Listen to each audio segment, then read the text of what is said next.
Yeah, me too. Scott Ripley, and I'm playing Basilius. My name is Faith Carrion, and I'm playing Pythio. And now I feel like I'm fangirling, but I went home and I told my wife, I was like, the guy that plays the king, I was so impressed by the amount of like comedic nuance that you had from the get-go. Oh, truly. I was like, Thanks. Well, all right. I was like, I'll try. But it was just, everyone is so good. So I went to grad school in San Diego a long time ago, in the 90s, at UCSD. And so I did a couple things at the Playhouse. I did Tommy and Much Ado. But then I moved away, and I've been working all over the place. And I came back here in 2016 to be the chair of theater at USD. This show is so much fun and still so important. Mm-hmm. Half the cast has already brought me to tears, and not just because in a sad moment, but in a beautiful, just because they're all so beautiful, and like the energy is so good in the room, and I'm happy that we get to celebrate our queerness in a time where it can feel really heavy and we have a lot weighing on us, and so it's nice to be in a space that feels safe and celebratory. It's so lighthearted and it's so fun, but it is at the same time so important. And just from the first read, everyone is cast so perfectly, like so good. They school me. Literally.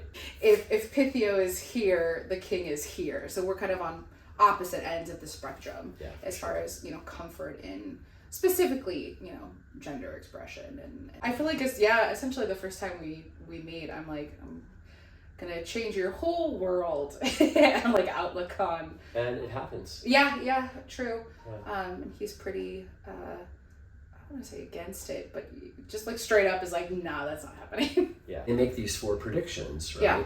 That sound impossible. Mm-hmm. Basilius is thinking that, right?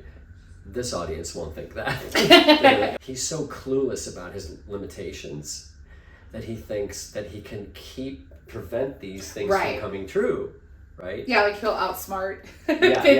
We can stop this. We can make this not happen, right? Yeah. And so that's kind of, his, I guess, tragic flaw, right? His fatal flaw is thinking that you're going to be able to trick fate somehow.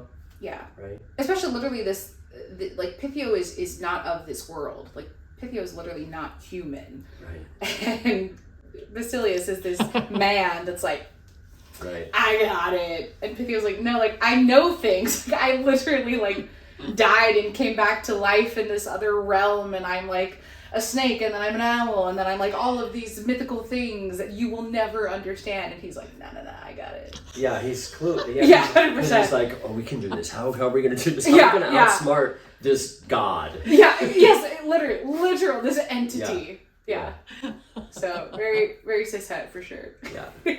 You can't judge the character, or else you can't possibly be that person truthfully, right? So that's a real challenge, because I have to make appropriate choices for him, but not judge him, right? And it's hard. He's very easy to judge. Basilius is just so privileged. It's insane. And I'm sure, we're kind of building a backstory, but I'm sure he always has been, right? And if you're royalty, you're privileged. Try to have some compassion towards somebody that is so privileged, right? Because otherwise, we're not going to do anything like this, right?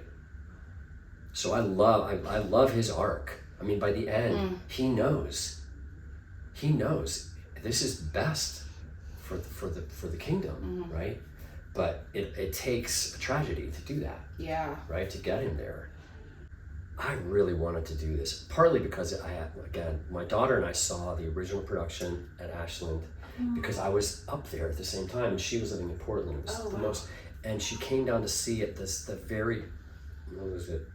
Oh, I love that. The very week of the SCOTUS decision on gay marriage. Oh.